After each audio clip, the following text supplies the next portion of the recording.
טוב. הכנת פריט 41, הכנת התיבות. נבחר בשורש קולרבי שהקוטר שלו הוא כ7-8 סנטימטר לפחות.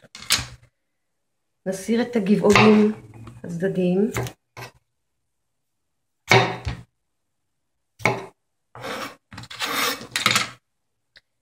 נסיר את כסנטימטר מהתחתית את החלק הקשה והלא ישר.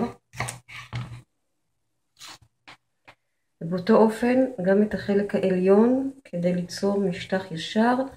חשוב להחזיק את הסכין ישר. עכשיו אנחנו נמדוד, נסמן כאן קווים במרחק של 2.5 סנטימטר זה מזה. אני מתעלמת מהשוליים המעוגלים. נניח הקו הראשון שלי יהיה זה. מודדת 2.5 סנטימטר.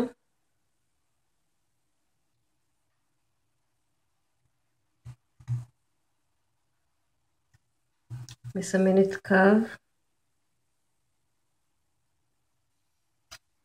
וחותכת, ושוב סכין ישרה ככל האפשר.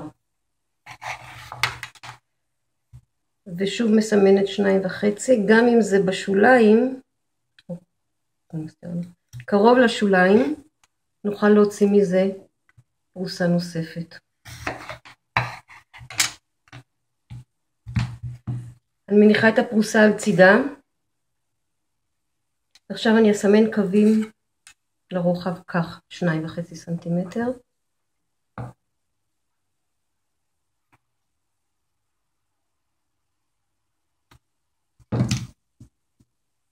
ככל שקולרבי גדול יותר, אני אוכל לנצל אותו ליותר חתיכות.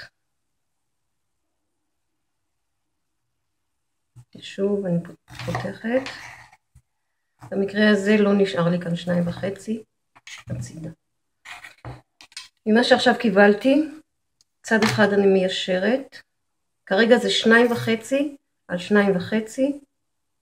מיישרת צד אחד. וחותכת אותו באורך של 5 סנטימטר.